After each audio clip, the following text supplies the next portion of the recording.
United Siafunda. I am so excited today that you are going to be part of this webinar.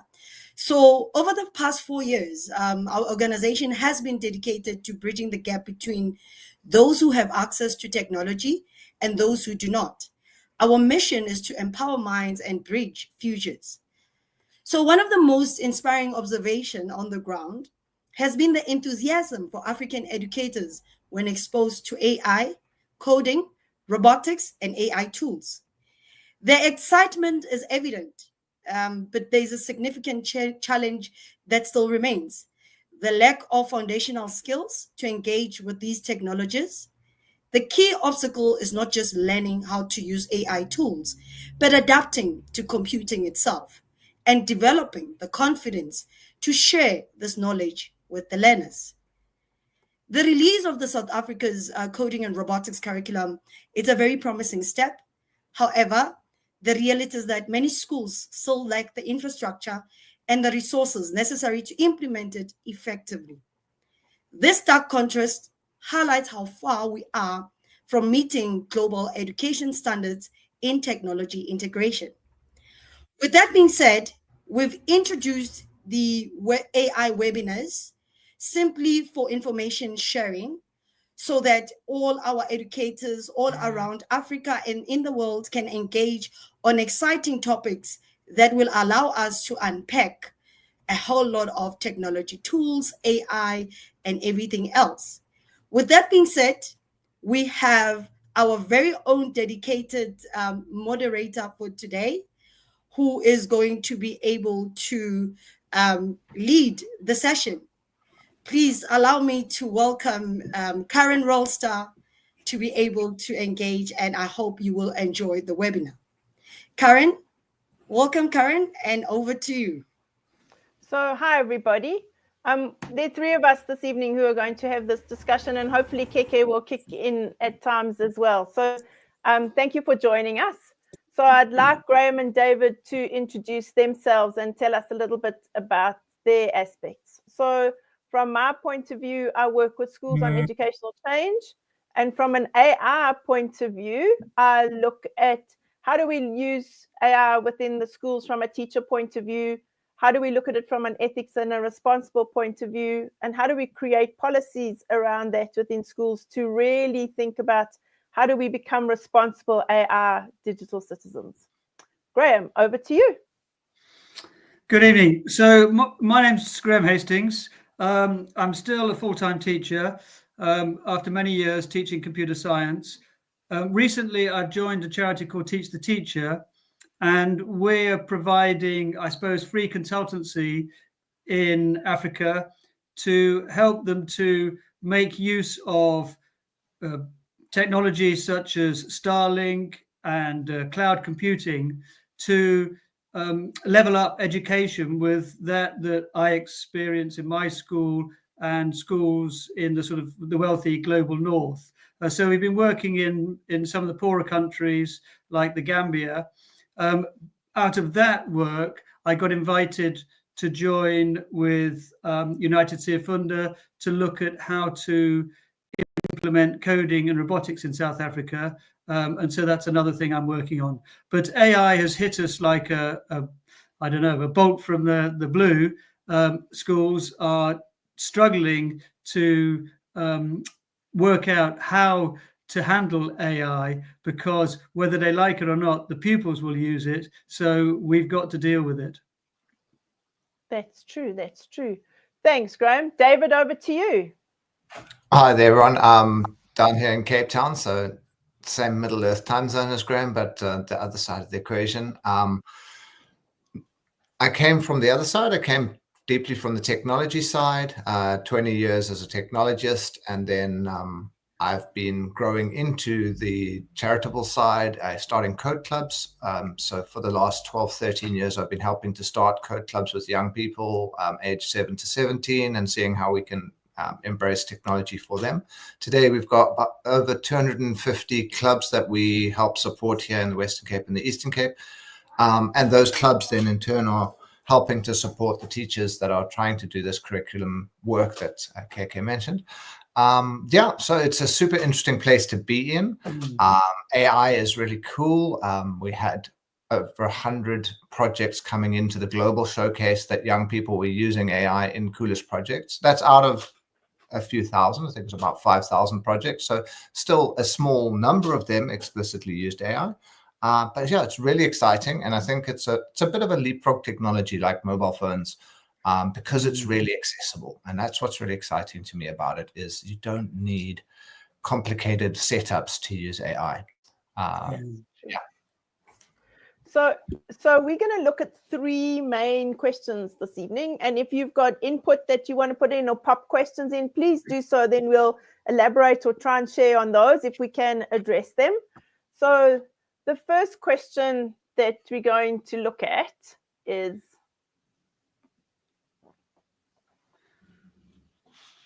I just want to see that it's sharing. Are African educators embracing AI in education? And so for me, I think this is a yes and a no answer, because I think it really depends on where you're sitting as a teacher within that space. For one, in Africa, we have these huge challenges around us. There is a lack of digital infrastructure. There's often a lack of teacher training. There's this huge digital divide where people have access and lots of people don't have access. There are also the ethical concerns around AI, and are people just jumping in without an awareness and knowledge of it? And what about the relevance of AI tools within the African context as well? So there are a range of these negative things. But on the other side, there are a huge range of positive things that we're seeing. So in Kenya, we're seeing African schools being geared up for the AI revolution, and there's a range of different applications and things that we're seeing how schools are being empowered in that point of view. If we look at it from what big edtech companies are doing, Google's invested 50 million in AI literacy training for African educators, and they're estimating reaching 100,000 teachers across 10 different countries in Africa. HP AI Teacher Academy helps teachers understand AI literacy and ethics, and Stellenbosch University offers an AI course. So there are a range of different things that are trying to get teachers to be empowered. From a South African point of view, there was the basic education Lekgotla that took place earlier this year. And the 3rd session of the Lekgotla focused on artificial intelligence, and Professor Isaacs spoke about how AI is a highly contested space, and the call is for ensuring an ethical, inclusive, sustainable, equitable, human rights-based, human-centered approach and agency towards public good use in these technologies. And the discussion there was really interesting, and David will elaborate a bit more on that. And Dr. Tarling led a panel discussion in terms of how AI tools can really drive and look at data privacy and security, but also used within the education space, and see how we can change from that point of view. So for me, looking at education and saying, how do we meet this question around, are teachers using artificial intelligence? I think it varies. So I'm not sure, Graham, what are your thoughts around that from a African point of view? What have you seen or heard of? So I can speak a little bit for the Gambia. There was great enthusiasm once the word got around that AI was something that anybody could engage with, and there was an eagerness to use it, but there were barriers. Barriers really were mainly to do with the technology and the lack of it in schools. So it's a simple fact that if you don't have live access to the internet, then it makes it very difficult for you to use generative AI like ChatGPT. It's free and it's available to everybody, but you've got to have access to the internet. And then the other problem in the Gambia was that data is very expensive. People, use their data very carefully. And if you're going to run a prompt on AI to produce a document, and it needs a lot of iterations and refining, it eats up a lot of your data. So that's the first barrier. The second barrier was there weren't many people who knew much about it who could give advice and training. And that's true everywhere. Every country in the world has been hit with that problem. Schools haven't got teachers who've been trained on this, and therefore they're struggling to work things out for themselves. I happen to be, because I'm a computer science teacher, I was given the tasks of learning about AI and training the teachers. And so I'm sort of self-taught. And then I had to teach the teachers how to teach the children. And so there was a massive knowledge gap. It's slowly being filled by research and findings and documentation. But those were the main problems. And I still think they largely exist today. It's sort of catching up, really. Yeah, I think that's very true. And I think over time we're going to see the change. I think there is a flood of things happening and sort of, I think it is evolving, but I think it's really a space to keep an eye on to see what's going to happen. David, what are your thoughts around this? So I think we're quite different from the Gambia, quite fortunately. And I think and I'm always Mr. Silver Linings. Everybody will always take that from me. So I think the one thing that's quite remarkable being part of a global community of code clubs is we look at other countries like Australia, where the education department has put a ban on AI. You can't use it in the classroom, you can't do it in tests, you can't even, like, it's blocked everywhere. So any form of exploring of AI, that's a huge barrier. So not having that, and instead having a stance where we're looking at how we can use this technology is already an enabling environment for our teachers. They're not being told not to use it. We're rather wondering, how do we use it? The other big thing in South Africa is the main way that I would contact a teacher is over WhatsApp.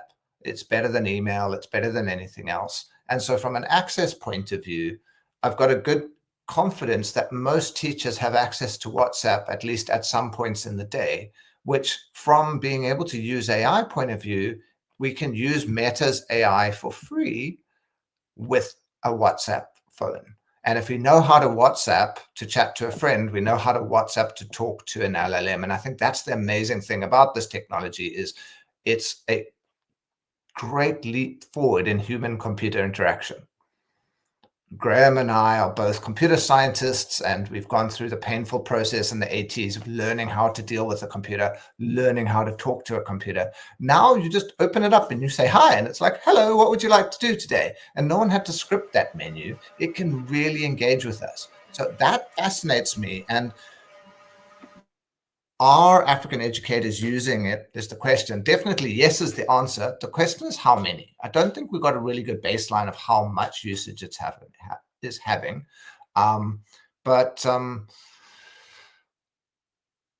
As an African educator, it's definitely useful. It's definitely landing. Code clubs are doing it. We've got code club projects. There's also, KK mentioned earlier, the Google investment in this. Together with the Raspberry Pi Foundation, Google DeepMind has put together Experience AI, which actually came out when AI was still hard, to be honest.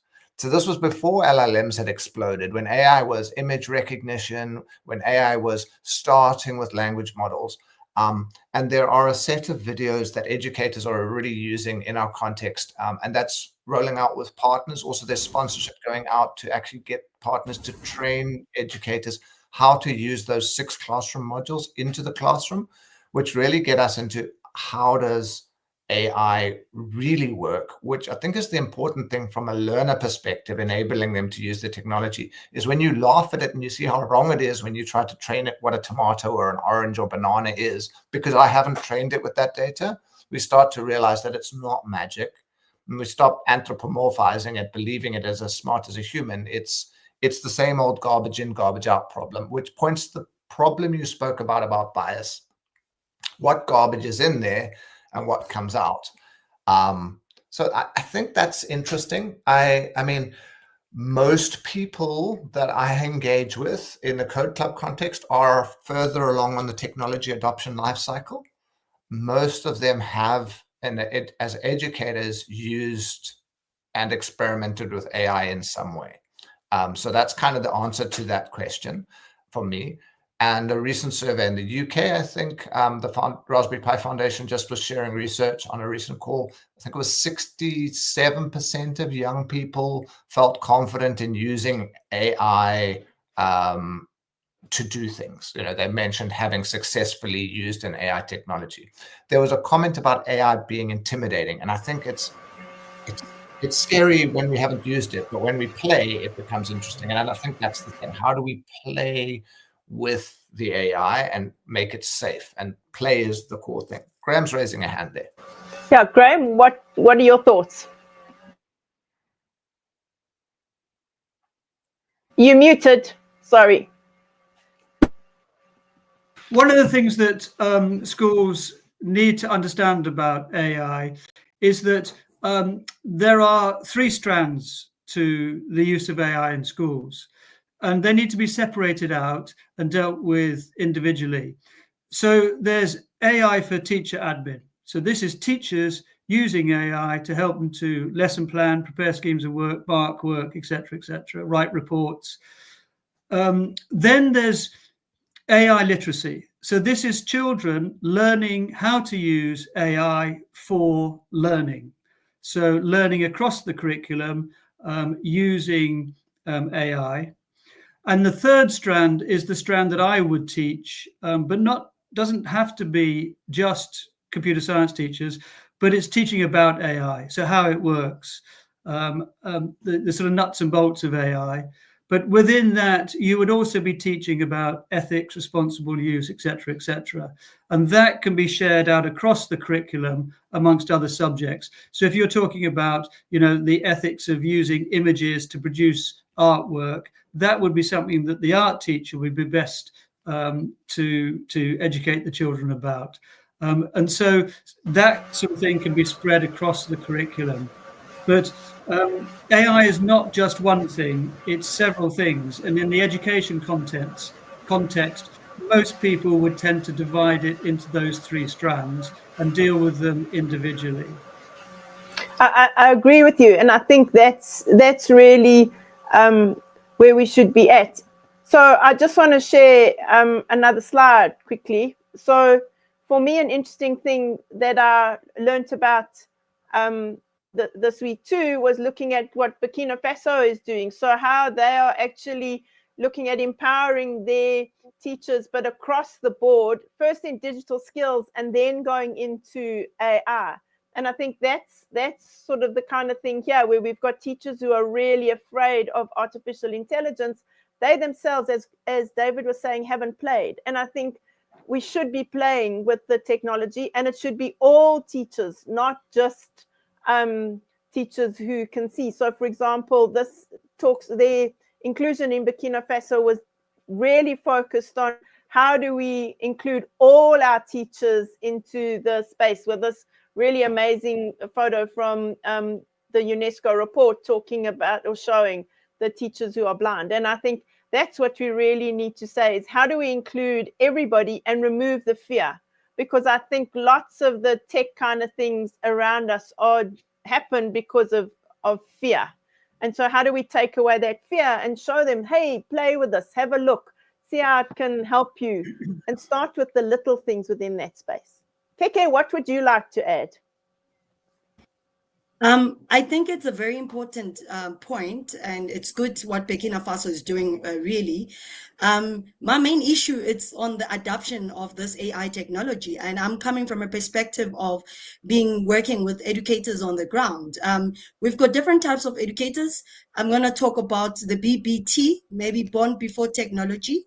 So we find situations where they're not really interested in learning new skills because they're already on their way out. So it becomes very more challenging to engage with them on these specific skills that they need to learn to teach our learners. The second part, which we cannot avoid, it's definitely what has been mentioned, the lack of the tools. It's good that, Burkina Faso's approach, something that we could learn probably is to say, let's equip our educators with the resources and then be able to then teach them. I'm coming from a perspective where you talk about artificial intelligence. Already there's a language barrier, because you must understand that the terminology that is used within the context of these topics, it's new words that now, as an educator as well, you need to adapt. So I'm bringing all the challenges and hoping you could help unpack, useful ways to combat these challenges. Thank you, Karen. Yeah, and I think that the kinds of suggestions that have already been there can help unpack. So getting people to play. I must say, KK, my instance in terms of training has almost been the opposite, where the older teachers have actually engaged the things more than even some of the younger teachers. So I really think it depends on group to group and group of people. So I've seen a range of different teachers in terms of really embracing it and seeing how it's been of benefit to them and use them within the space. Graham, over to you. So this is my job, is to actually get teachers to use artificial intelligence. And the way I do it is actually I pick the low-hanging fruit. So what is it that teachers would really like to be able to do? And in my school, it's always report writing. Report writing is the biggest chore that we have. Report writing and marking work. So I say to them, I don't say to them, look, you need to use AI, or we're going to learn about AI. I say, look, your reports can be written for you. And it's a very, very simple computer-based system. And all you need to do is to do this. And I show them a simple way to get AI to write their reports. And they learn how to get their reports written by a computer. You don't need to mention artificial intelligence. You just say, this is a system that will write your reports for you. Or this is a system that will mark your students' work for you. And they think this is absolutely fantastic. Obviously, they work out that it's using AI of some sort. They've heard of ChatGPT and generative AI. But you introduce them to a system that will write their reports for them, that will save them a great deal of time. And they love that. And then you've got them hooked. Yeah, that's very, very true. In terms of this question, David, is there something you'd like to end off with, or Graham, that you'd like to end off with? Well, just similar to what Graham was saying there. What are those first delightful experiences that show you that things can happen differently? One of my favorite experiences with teachers and children is to do like an interactive story creation, because that's something we've never done before. And, where if you've heard me talk before, I always mention it, but it's saying, okay, well, let's tell a story about, and you give the child's name. Where do they live? And we give the name of where they live. And what happens? They find this. And is it hurt or is it lost? And what's the crisis and how do they resolve it? And tell me that story. And then you say, now, and this is part of teaching the Ocean model of AI. We say, okay, what's the context? These are 8th graders, and they need to learn about friction and angles. So incorporate how our hero uses those to save the bunny. And suddenly you get the story pouring out, which you can read. And that really shows the magic of a generative AI making something that didn't exist before. And yeah, so for me, it is connecting with that magic moment. Graham's like, let's get rid of the pain. The pragmatic thing is to be a painkiller, not a vitamin. But for me, like, maybe it's a little better than a vitamin. Maybe it's a tasty fruit. Yeah. David, I want to say we did do creative storytelling, and we used to use slides, but not with the AI. And it was a lot of fun. And getting the children to do that, and each one adds to the story as you're going through. So yes, using those, using an AI now. Yeah. So using these kinds of tools that just show teachers how you can make it. Foundation phase teachers are always looking for pictures, and you can't always find pictures for your lessons. So showing them how you can put in a topic that you're wanting to teach, and it can create an image for you that you just can't find, or it's completely copyrighted that you can't use, that they can now create a picture and add a tag at the bottom of where they've created it, and not feel bad to be putting it into their worksheets. things like that, as you're saying, find the low-hanging fruit and show teachers how it can save them time, how it can make their lessons more fun, and then how their kids can be really engaging with it. So, Keke, is there anything you would like to add in terms of this question before we move on? No, definitely I can testify to that beautiful moment when an educator discovers for the first time how to use an AI tool that simplifies their days or their career. It's learning how to use AI and generating lesson plans and all of that. I've seen the smiles on their faces. And I know right now they're hoping to gain some tools in order to be able to mark the learners' assessments and all of that. So it's really interesting when they discover for the first time that actually I had this app on my phone. I didn't realize that I could use it and be able to effectively do my job. So yeah, no, we're definitely getting there. Yeah, we are. So I think it's one step at a time, and I think it's how do we engage with the teachers and really show them that, hey, there's this tech, and let's see how we can actually use it. So if we think about that now, and we've spoken about what a teacher's like, do you think we need AI solutions designed specifically for Africa? And in my instance, I'm saying there's a yes and there's a no, because I think there are some really great international resources like Raspberry Pi, and the lessons they've got there. One of the AI tools that I've loved for years is Google's Read Along, and they made it African. It came from India, and they employed African authors where the children can read the story aloud and the AI listens. So I really think that being relevant is important, and it also then makes it more accessible for the children. So I went and looked for some examples around Africa of what we are seeing. So we're seeing that there in Kenya, there are a range of platforms that are being developed. So for example, there's Mshalu, which is a lessons AI development tool, but it's all through SMSs in Kenya to really get access to children. And it's an adaptive learning tool, even though it's through SMS. And Enza Education, what they are doing is they've made their lessons really personalized learning. So the adaptive course then really grows within the children. And Enza is also used within South Africa. And then in Nigeria, we're seeing platforms such as a tutoring platform. So we've got Lagos State that's deploying an AI tutor across public schools.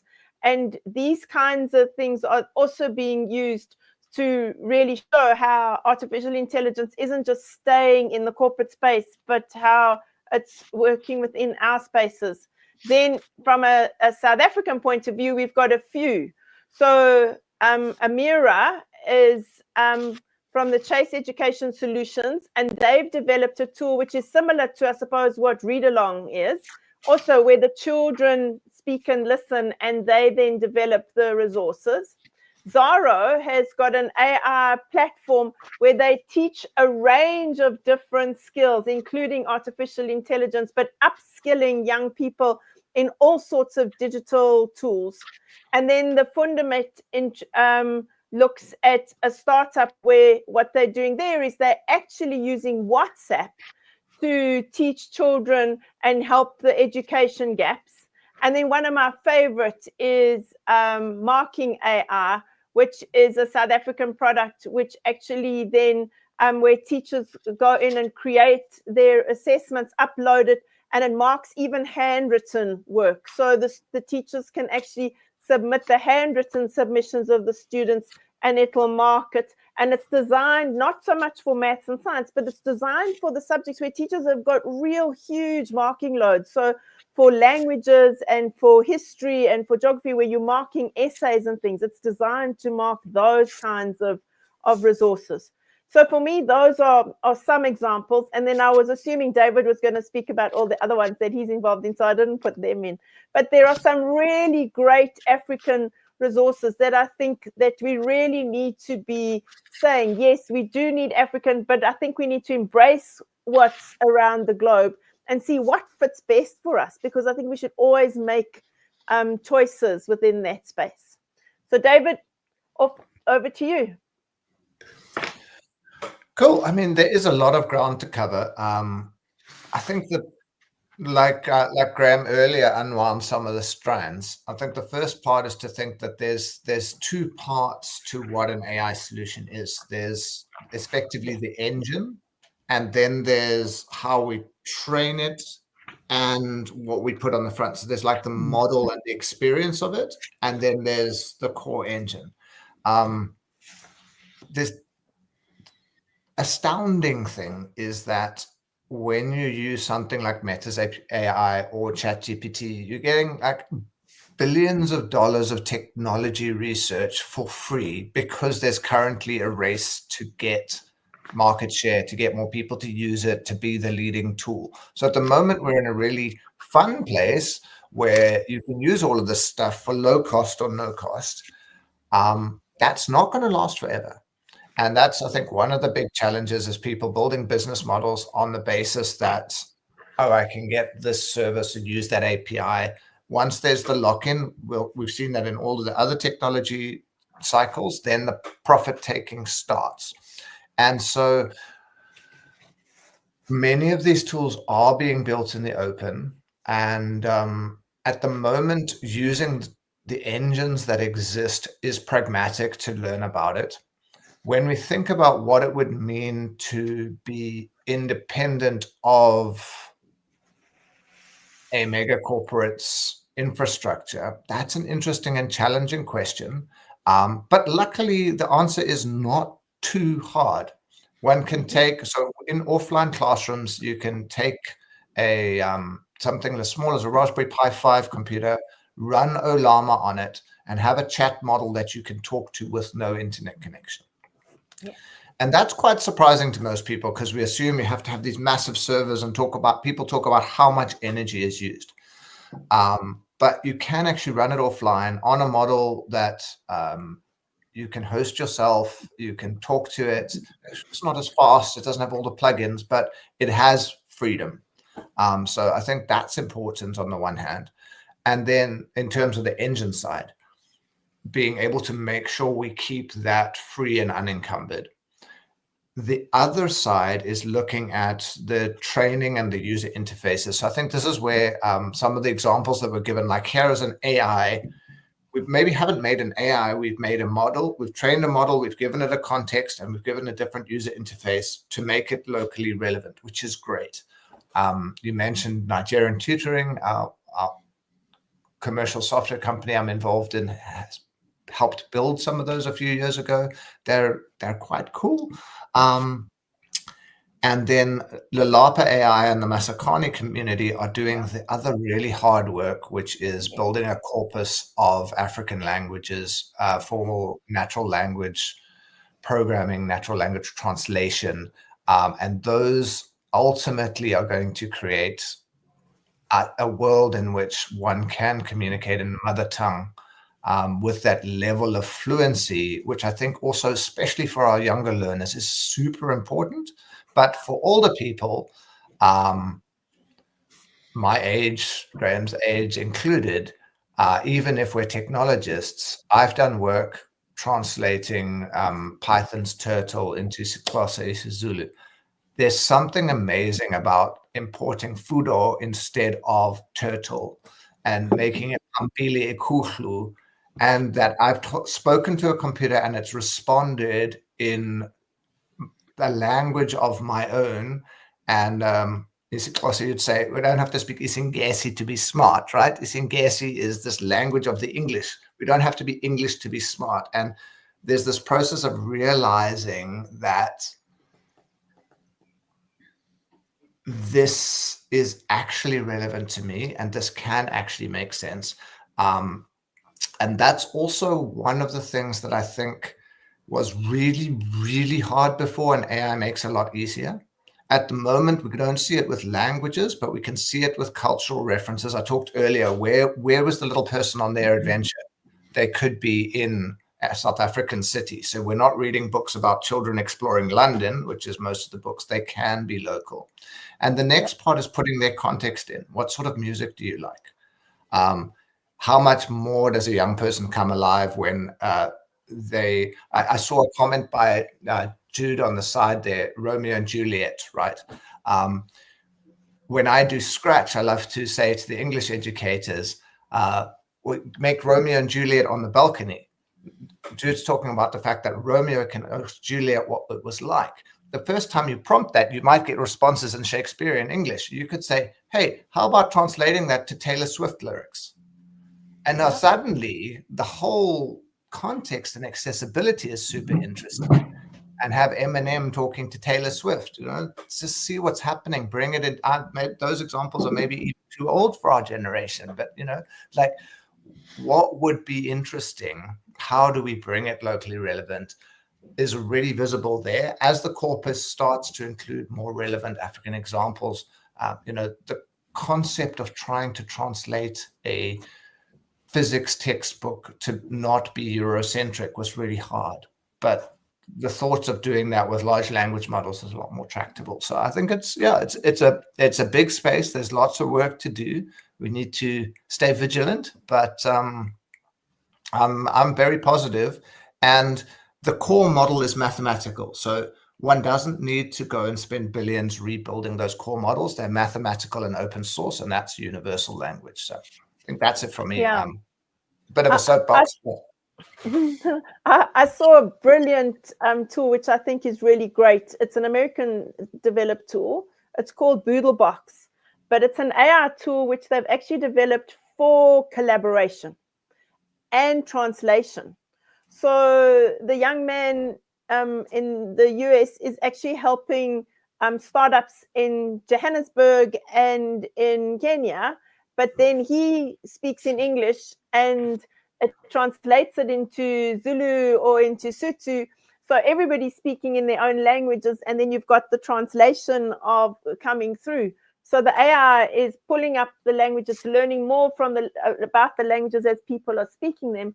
And those are the kinds of tools which can really then change the way we teach, where you engaging in critical thinking in a space and using the AI just as another sort of collaborator. So you're collaborating with people and AI in the same tool, which is a really phenomenal kind of experience to be involved in, where you're talking to each other and looking at the AI responses, asking the AI for feedback, and then people are commenting on that and pulling that apart. And so a different way of how we engage. So a bit like your storytelling, but everybody in the same global kind of space. Graham, before we come to you, I just want to go to Jude's other comment. So she's saying perhaps schools and educators, to truly embrace the use of AI and its benefits, we need them to think differently. AI can't be taught in the IT lessons in a week. It can't be taught by the teachers aren't learning alongside the learners, thinking that they need to be experts. Teachers should be given permission and help to start having conversations in class with their students. It's not just about using AI in preparing lessons, because the learners are going. And so I really think that's important. And for me, I suppose, I haven't just thought about this in terms of AI. I've always thought about it in terms of teaching. It's having the conversations with the children, talking to them about internet safety and why that we're not trying to be difficult. This is what the good and the bad are. Just like you talk to your children about the good and bad of stranger danger, just about the good and bad of everything. And the same goes for the use of tools. I can remember sitting in a classroom where there was an update on like software, and you've used the tool, and then I've said to the kids, okay guys, I know we used this last week, where is it now? And getting them to realize that you don't have to know all the answers, and you can have these conversations. And I think that's what's important. So thanks, Jude. I think that's really great. I don't know if anybody wants to comment on this before we go on to Graham's views around the tech. Yeah, David. Well, so yes, I mean, the thing is that is all true, and that is what teachers are doing, and those teachers are finding their own way through it, are doing it. Again, I think though it is important to split it into the three strands. But I think so a lot of this is kind of looking at the micro of AI in schools. Actually, this is a massive thing. absolutely massive. The whole way we educate children is about to change, and it's about to change in an enormous way. So we built a system in my school, and going back to the original question. So yes, Africa has to have its own data. They can use ChatGPT. We can all use the same, model. Doesn't matter what we use, but you have to have your own data. So you have to train it with data that matches your context. It also has to be age appropriate. So you have to make the data age appropriate. So we created a system. It was a physical server. We trained it on our curriculum. Okay. So it knew what the children needed to know. We made it age appropriate. It was aimed at under 13s. So it spoke like a 10-year-old and a 12-year-old, or a 12-year-old, 10 to 12-year-old, aimed at that. And it would answer questions using their language in their way. It was very friendly. It wanted them to be polite. So if they didn't say please and thank you, it reminded them to say please and thank you.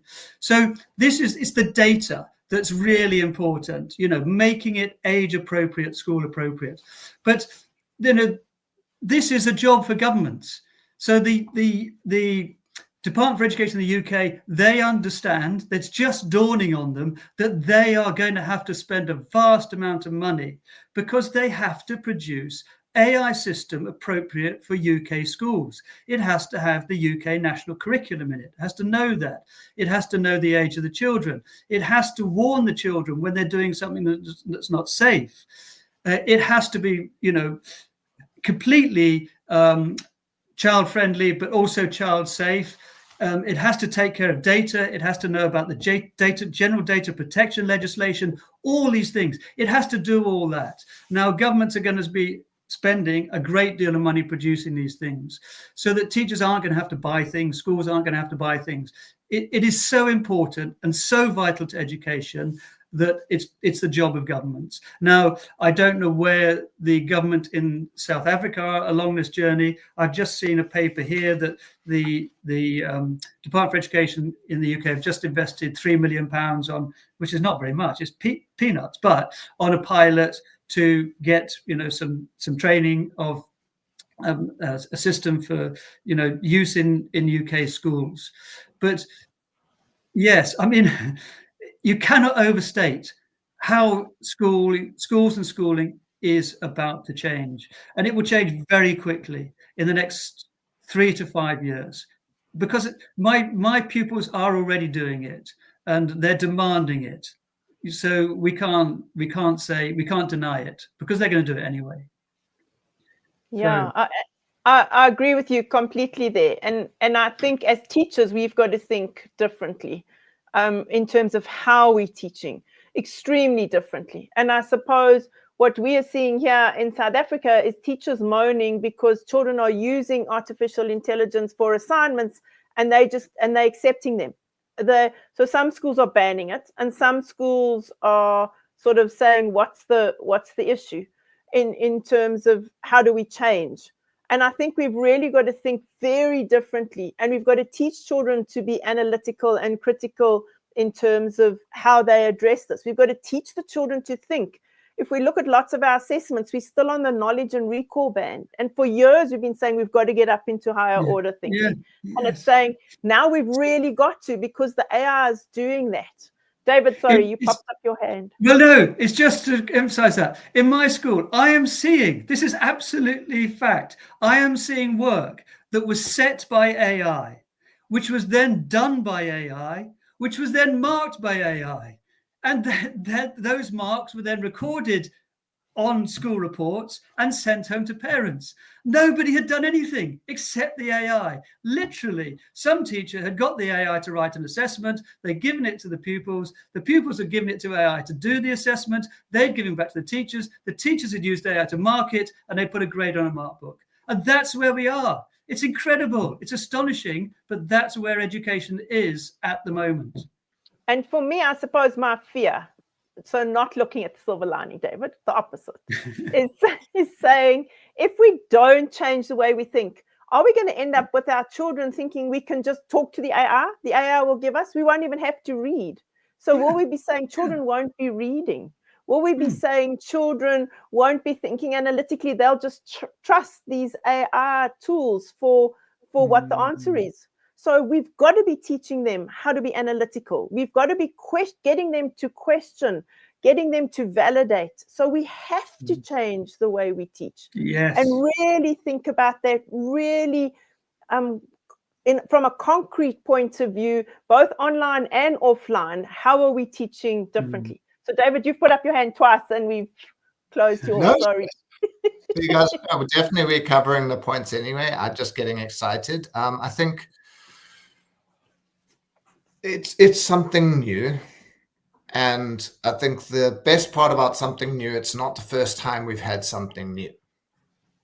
And it's useful to go back and look at what happened with the something's new and what we need to do about it pedagogically and culturally. So I remember sitting in the computer lab the first day that Google was officially announced that Google was going to be a better search engine. And in those days, it was hard to find information on the internet. And I'd grown up with a dad who, anytime, I asked a question, I'm never sure whether he really knew the answer or not, but he'd say, oh, let's look it up in the encyclopedia. And, we'd go and look it up. And so when Google came up, people were like, oh, it's going to stop us knowing how to do research, and kids will just get the answers. And sure enough, they did, got a Google answer. You posted it and teacher thought you were smart because you were ahead on Google. And that was after I was in school, so I didn't get to experience that. But I mean, we saw that happening, and we've learned to work with Google. People understand how we can work with such a crazy distributed anarchistic tool like Wikipedia, where no one has a handhold on the truth. So, I mean, it's not like we won't figure it out. It's just more powerful and going to happen faster. And there's an even older technology that I think is more instructive when we think about AI in terms of competencies, and that's the pocket calculator. And why can't I just use a pocket calculator to do all of this maths? And I think most of us in the room and on the stream will have come around to the fact that just using the pocket calculator to do the math means we don't develop the mental muscle around the arithmetic. It's like, why can't I use a chess trainer to play chess? Because I won't see that next pattern. So there is a process like we've been talking about training artificial intelligences that we actually need to go through training our human intelligence and loading our own neural networks in a way that we build that intuition. And that I think is super important as another strand almost in educating young people as we start to educate is how do we need to learn. And that's been changing already. When I first started my code club, which was 13 years ago now, I made the mistake of standing in front of a group full of children with computers and asking them, I remember this very clearly, it was the one time I went to a whiteboard and I said, how many transistors do we think are in the CPU up here? I was like, take a guess. And they almost bodily could not. They had to Google it. They were like, the one was under the table with the laptop and the phone here and the thing. They were just like, I can find out the answer. Why would you make me guess?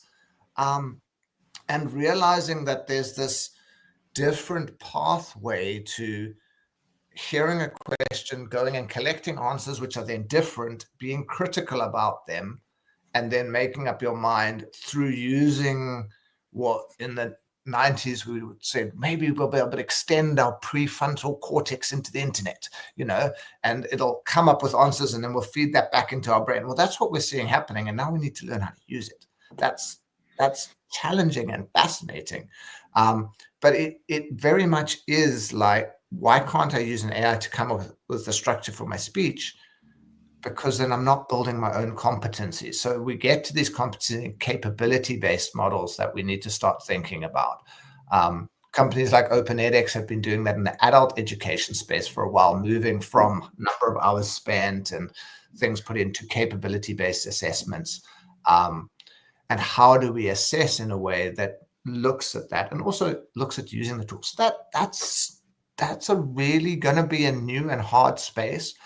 MIT's lifelong kindergarten lab has been exploring this topic under creative learning, right? So, and they've got this course called Learning Creative Learning. Because when we want to learn coding, and I think this gets back to AI is almost a form of coding. It is a creative process, similar to wanting to teach art. We don't we can't use traditional education for art. We can't use traditional education, like traditional, when I talk about traditional, I mean retrieval education. There's no value in knowing all of the chiaroscuro techniques without having done them and then choosing the right one in the moment. And so I think taking that idea of how can we get those ingredients, which is, you've got your 4 P's of creative learning from is projects, passion, peers, and play. We've been talking a bit about passion, getting the right context in that connects to our passion. We've been talking about like peers, we've been talking about playfulness, but all of that sits in a massive shift in how we think about education. I think that's the hard part. Someone made a point about it not being the deliverer of information. The young people put the information into their head and then retrieve it back and get marked for doing that. There is still a legacy of a school system that's designed to make components for that machine that doesn't exist anymore. So that's what's quite interesting to me. Yeah, that's very true. KK, is there anything you'd like to add? I think let's take it back to is should we have AI designed for Africans, or designed for Africa? That is the real question. And I'm sitting and thinking, is Africa even ready for AI? So I'm finding it very difficult to answer this question because I would like to look at it from a governance perspective to start it off there. Do we have, policies around that? Has there been any white paper written around AI? Now, this is so much of a confusion when you have to now filter into education because you're sitting and thinking schools need to have AI policies. But who then drafts those policies when they don't even understand what AI is and its capabilities? There's so many wonderful tools that were mentioned earlier, designed by Africans, and some of them which I got to learn about. And honestly, the Raspberry Pi has also taught me a lot in terms of being able to learn how to train a model. The example of the tomatoes and apples, but it goes so deep. Because I'm sitting and thinking, it was very interesting to having to do that for the first time and doing it with the learners. Now we've got Grammars in the UK as a school, they're able to come up with a solution where they're also able to come up with the engine to actually a model that helps them. But I'm sitting and thinking, there's that educator that is sitting there and saying, what are they even talking about? Because we can't even type at this moment. We don't even have a computer lab, the infrastructure.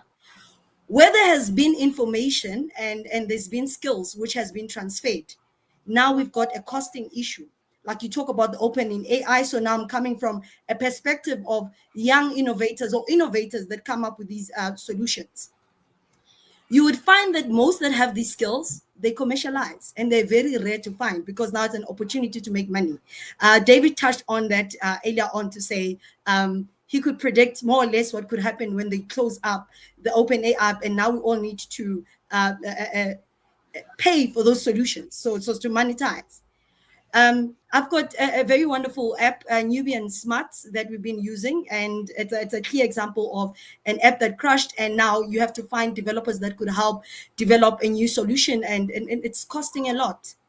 So is it a matter of Africans not having the access to information in order to become inventors as opposed to consumers of these products?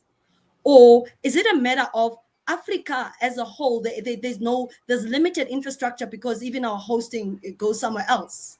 Those are a few things that I need clarity on for me to even understand whether we need to be developing AI solutions for Africa, because I understand from a context of language, it helps with the language barrier, relatable material. But now I'm just taking it deep and would like to hear your thoughts, David, on this. It looks like I'm going to be saved by the bell, but I think for some reason, what comes to mind is the classic example that South Africa was the first country in the world to have electric lights in a city. That was Kimberley. Yes. It is a leapfrog technology. Where we missed out on certain things before, it's easier to go with. So that Africa is better on mobile technologies as well in general because of the lack of the first wave rollout, the incumbents that were there.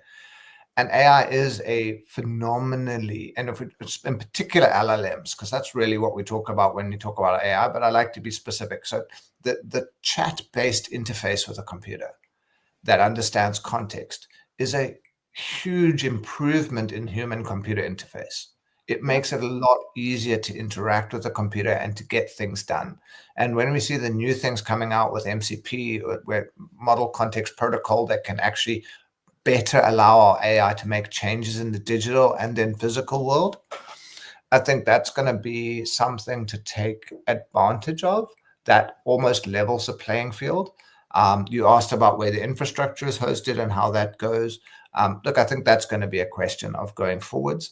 Someone was mentioning there that AI will be used to draft the policies. Well, almost definitely is being used to draft the policies. Is that a mistake?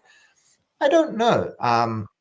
But if we analyze it and if we read it critically and if we agree that we don't just say, yes, that's right, that's where human in the loop becomes so important. So not just saying, yes, the AI is right. It's the critical thinking. And we do have examples from some of the single party owned AIs out there injecting propaganda. So that very explicitly has happened, and it would also happen implicitly. So the knowledge of how controlling the thing that actually generates a lot of our ongoing narrative goes, that's really important to know. How are we controlling the tool? Who is controlling the tools? But yeah, through the power of open source, it is possible to host your own models. One of the products that our commercial company AfroLabs has brought live with a partner in the US allows anybody to spin up, if they for legislative reasons are not allowed their data to leave their country, to spin up their own light LLM in front of all the other different LLMs, whether you're hosting it on Google or Amazon or Microsoft, your own vector database, serve your own data out of your own infrastructure. And at the moment, with today's rates, that's costing cents per query. So it's not very expensive to run that sort of infrastructure today. If that gets 10 times more expensive, it's still not prohibitive. We might not ask AI like what it thinks of my idea about going out for lunch today if we're paying rands for it rather than cents for it. But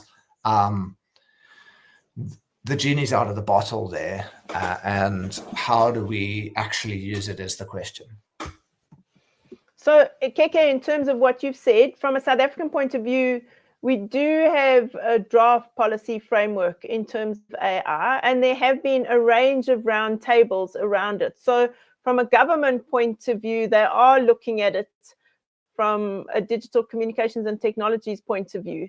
And there, as you saw at the Lekgotla, that is being raised in an education kind of space. So for me, those kinds of things are good that we are seeing.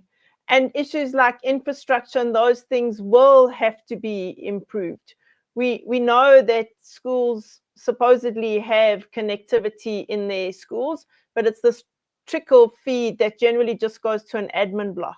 And so those kinds of things will have to be looked at in terms of making it accessible to everybody, and not just people in the cities, but also people in all the different rural areas.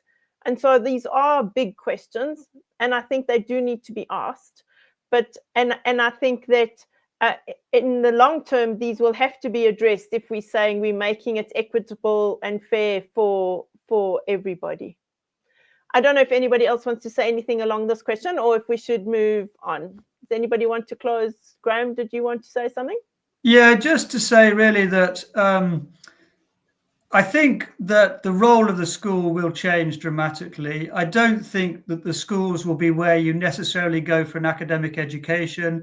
I think a lot of people, families will realize that actually their children can get a better academic education in another way. Sugata Mitra has proved this in India with his research there. And so the role of the school will be for socializing, for doing creative, teaching creative subjects, that sort of thing. But the academic education, really, the COVID taught us this. I saw in my pupils quite a number of them, probably 30% of them, their grades went up during lockdown, and they actually attained far better grades than I would have predicted, because they were using the tools for independent study. And so a lot more of that will take place. And therefore, if children don't go to school for an academic education, will they still go for something else? Well, that's really what the governments will need to do. They'll have to work out how to use their schools for social engineering rather than for an academic education, because they won't be needed for that. That's an absolute, nailed on certainty. Yeah, that's true.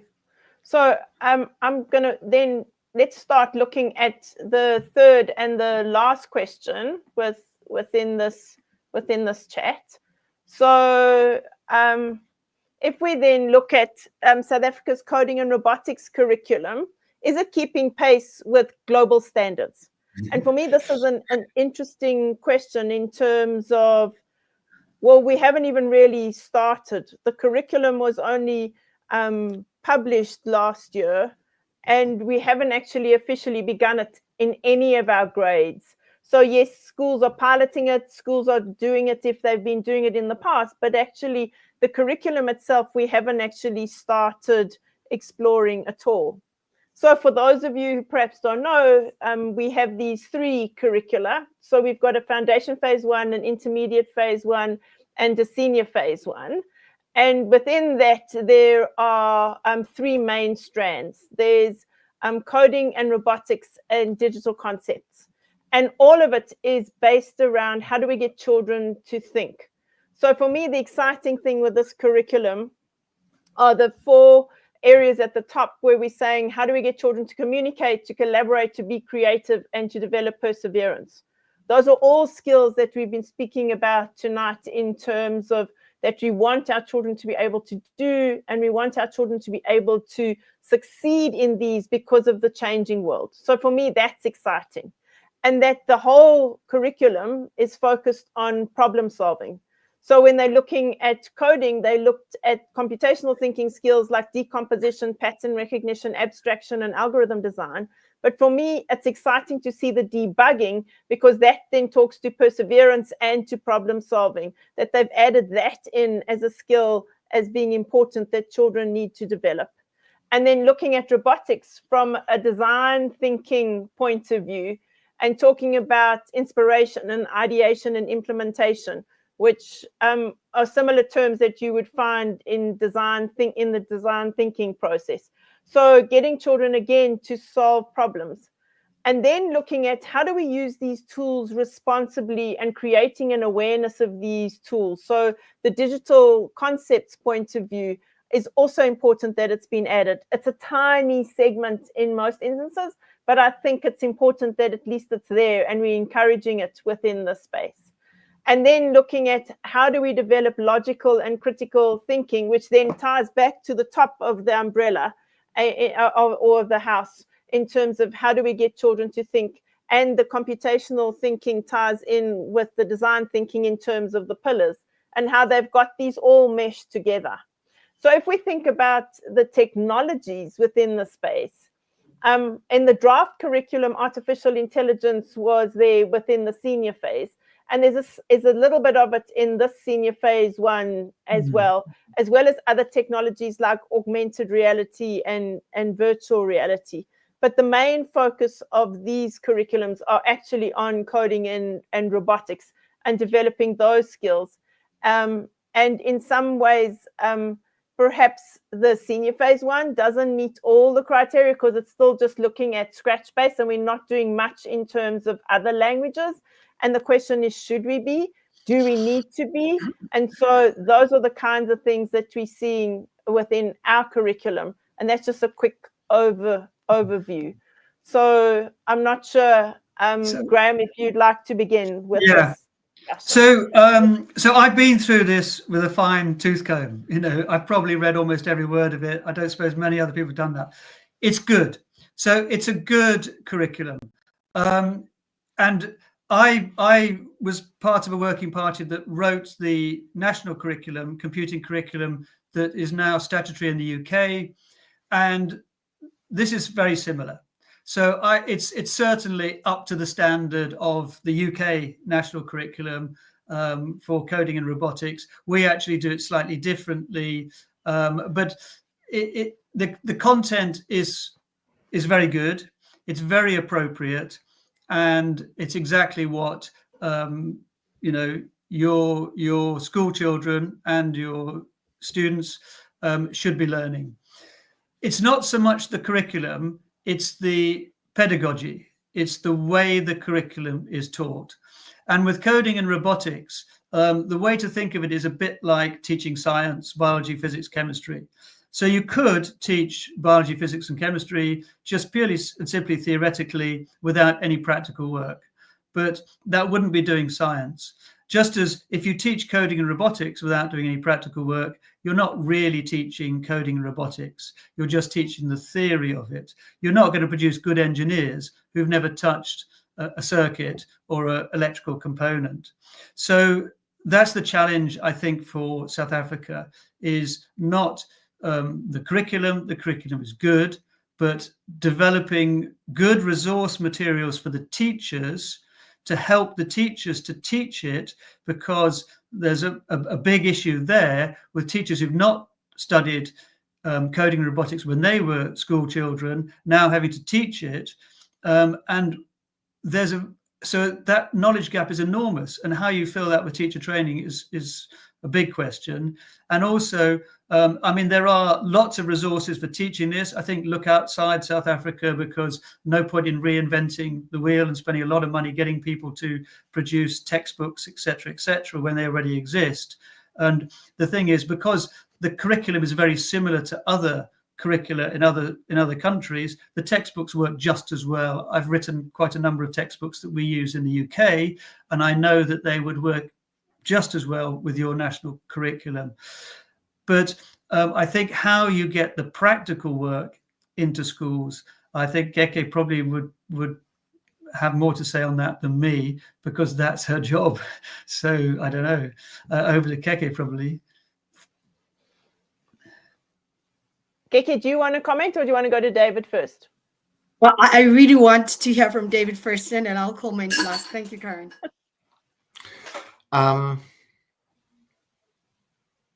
Yeah, so like you, Graham, I have, funny enough, read the curricula, interested in them. I've read the intermediate phase one really well, because I've been doing the thing that you said not to do. I've been helping a UK-based publisher write a book plan for a textbook based on the grade 5 intermediate phase curriculum. So it is an interesting process to try to take the principles that I know from creative learning and from this process of learning through making, challenge-based learning, project-based learning, and not imagine that in a recall-based curriculum. But luckily, as I worked through, and if you look through the term-based lesson plans, the modules, it is very experiential and project-based. For the first few phases, so for those who don't know, the foundation phase, up to grade 3, 4, grade 3 can be done unplugged. And then we move into needing some technology. So also, as things roll out, we'll start to see that first wave having the lower cognitive load and being able to do it without having to use the technology, which can often be a barrier, both from learning as well as from resourcing.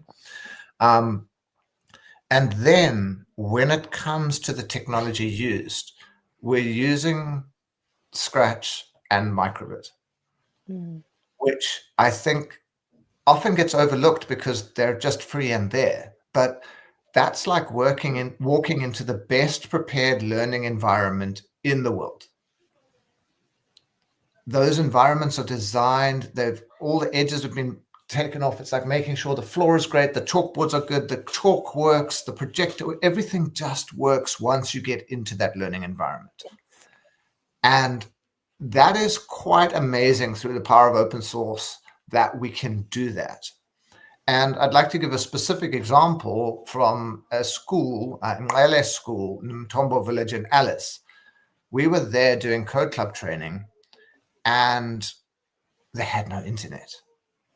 And I was like, oh, wow, I'll quickly get my hotspot to do the training. And I had no 4G. Like, there was nothing.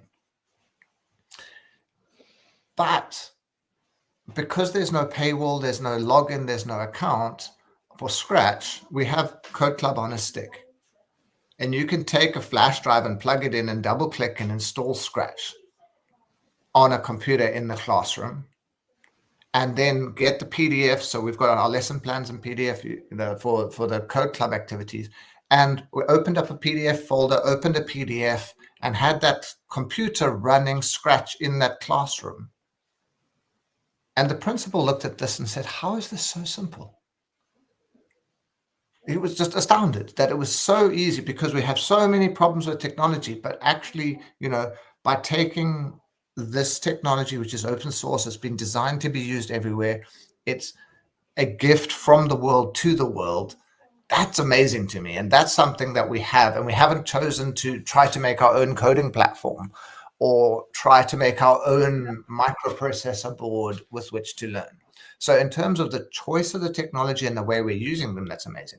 That teacher last week received the MEC's award in the Eastern Cape for overcoming obstacles in Code Club as the best example of innovation in Code Club, and received a bunch of hardware, which will help improve their journey, because that is a bit of a barrier. Including like Raspberry Pi computers that could run offline AI and microbits and robots and all those other cool gadgets, as we like to call them in this country. But yeah, I think the curriculum has been worked on for a long time. As Graham says, it is good. It's not something to take issues with. For me, my first time I saw it, I was like, wow, it goes slowly. But there's not a lot of time in the year. You're working with classes. And the example I give when I'm helping my fellow Code Club leaders understand it is your extramural club, which is where we're used to doing coding, is like a soccer club. So when you do extramural soccer at a school, you can play a lot of soccer. How much soccer did you play in phys ed? Not a lot. And phys ed had multiple strands as its goal. We've got to do our nutrition. We've got to do physical training, and we get to play games a little bit. So the idea that in our classroom coding and robotics, it will be like phys ed, physical education. Extramurally, we can then have Code Club. We can focus on other focus areas. We might have schools that have different sporting codes. We might have schools that have different approaches to doing extramural computing activities like robotics. You've got the different leagues that exist in your sport robotics. And then, just like with soccer, you've got club. So there's often a place to go outside of that environment to get more stimulation, so the school doesn't have to do it all. And when you're the teacher who gets asked to do soccer, you often get given a whistle and a ball and say, I haven't played before. They're like, but you've got Tuesday afternoon, go do soccer. And the cool thing about these learning environments for coding is it's much the same to get going. We bring children to the code space. We've got one tutorial ahead of them, and they can have fun playing and enjoying making. And that's where the extramural happens. And when you've got soccer at your school, your phys ed lessons are more fun. So that's kind of what interests me, is how we can use our extramural spaces, our community growth to support the curriculum. And the curriculum is good. We're just going to need to have skills at understanding of how to use the tool and not fear of it to actually make it roll out. And then I think it provides a really great foundation. And remembering this curriculum isn't everything. The curriculum takes us up to grade 9. And then we go into when you used to have to choose to do computers. That's when you can go into your CAT and your IT and specialized. But the children who get to that level, all of our children in the country will then have had some exposure to computational thinking. They will have lifted the lid on the magical machine of their cell phone, of the computer, and seen that they'll understand these things. And that's what makes me very positive. Yeah, and I must say I agree with you. And I too have read. In fact, I've read all three in lots of detail. And I think the progression just makes sense in terms of also assisting the teachers in the classrooms. If you think about it, it's only one lesson a week. It's not a lot of time. And if you think you've got 10 weeks in a term, that it's really not a lot. And when it's broken down and you see the bits, it makes sense in terms of how it's been put together. And so I think it's like you're saying, that's the teaching part, like the phys ed. I like that analogy a lot. And then you could still have your coding clubs and your other extension things to extend children who are more keen and want to play. So I think I agree. And Graham, I just say thank you to you for having read the curriculum and been able to make that comment. I think that's really, really cool in terms of it. And also being able to talk to it in terms of all your knowledge in terms of the British curriculum and working with that. So Keke, over to you. I'm sitting here, I'm like, where do they come from? Are you sure David and Karen are from South Africa because they read through the curriculum? The only reason I'm saying that is because it shows the passion within this team from a South African perspective. I mean, Graham is just an exception. Because the educators that we deal with every single day don't even know section 2 of that document, what is expected of them. They do not read the CPF document. The 138 pages, they are very confused. So here's my take with regards to us meeting the global standards as far as the coding and robotics curriculum is concerned. Educators need to know how to approach the curriculum, let alone the document. There is so much information in there.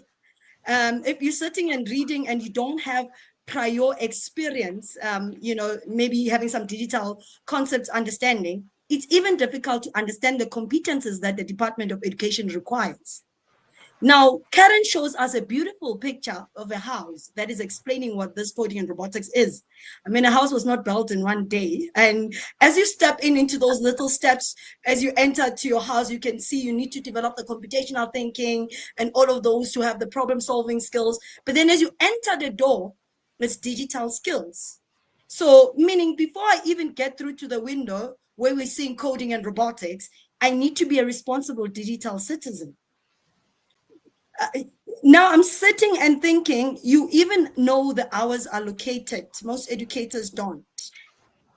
So one, they would only attend trainings where they are going to be given the CPD points.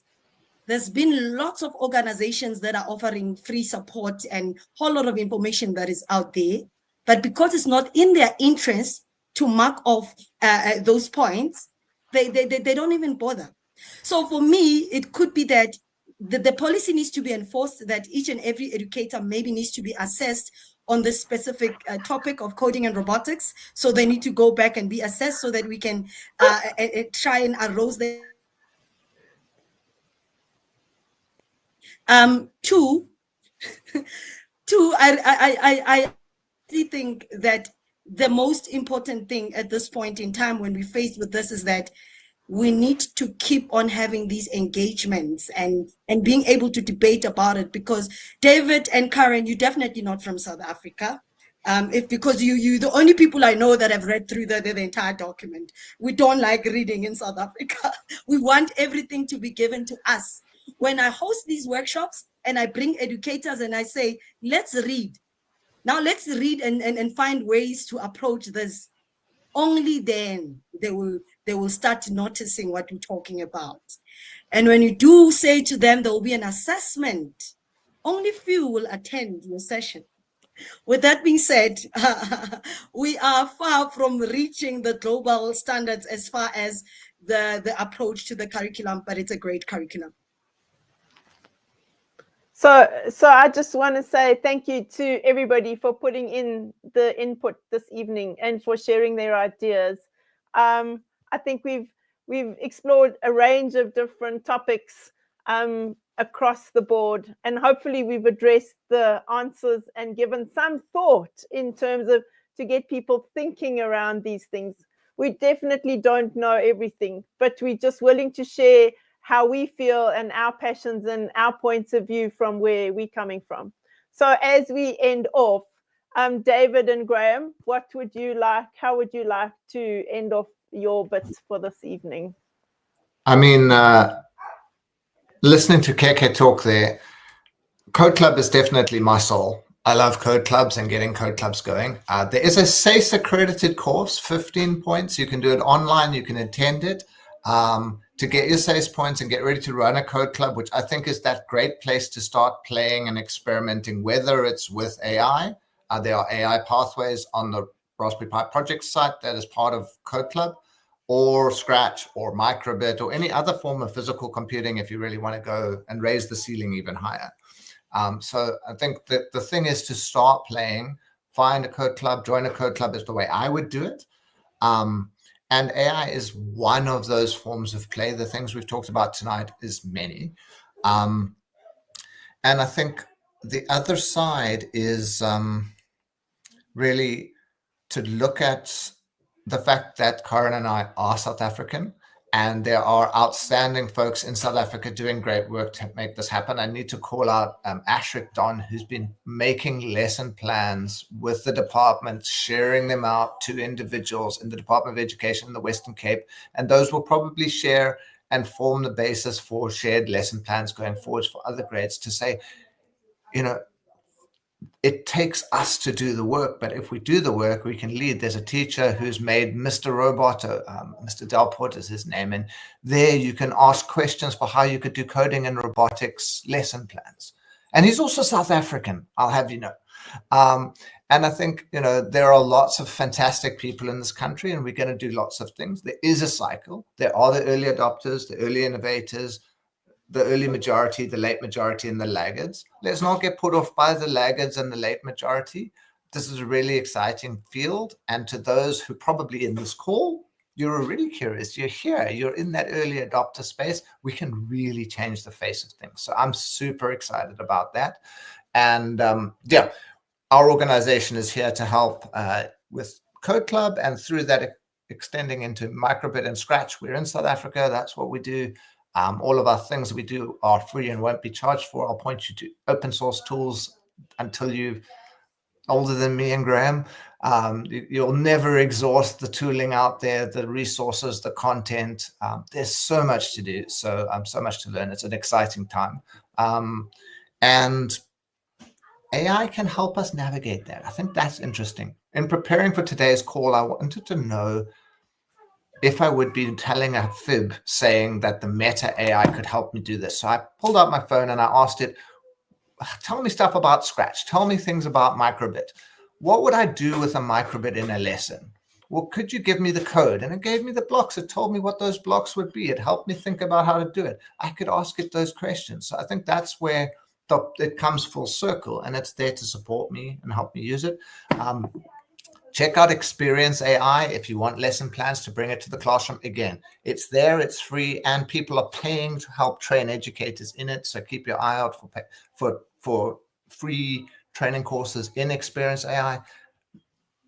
A lot of that work has already been done to help us along. And like Graham says, it's done in the whole world. It's shared with the whole world. Both of those things I've been talking about come from the UK and are both funded through the Raspberry Pi Foundation, which sits there to make a world where young people can achieve their full potential through computing and digital making, and working really hard to give it all away for free as fast as possible. So it's an exciting place to be in. Yeah, I think that's it for me. I'm really excited about this change in how we do things with AI. So it won't be, I don't know, it won't be all easy, but it makes things better. Yeah, great.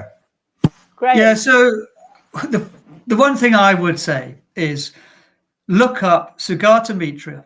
Professor Sugata Mitra, have a look at his work. It is fascinating. And he believes that our schools have got it wrong. And I think he's right. And I think that schools need to adapt to a world that's changed out of all recognition to the way, schools have been run for hundreds of years with very little change. It's a fascinating bit of research. It's incredibly entertaining, and you can just look it up on YouTube and see videos of his work. So Saugata Mitra, that's my finishing remark. So from my point of view, I think getting teachers to be excited about the professional development training is my passion.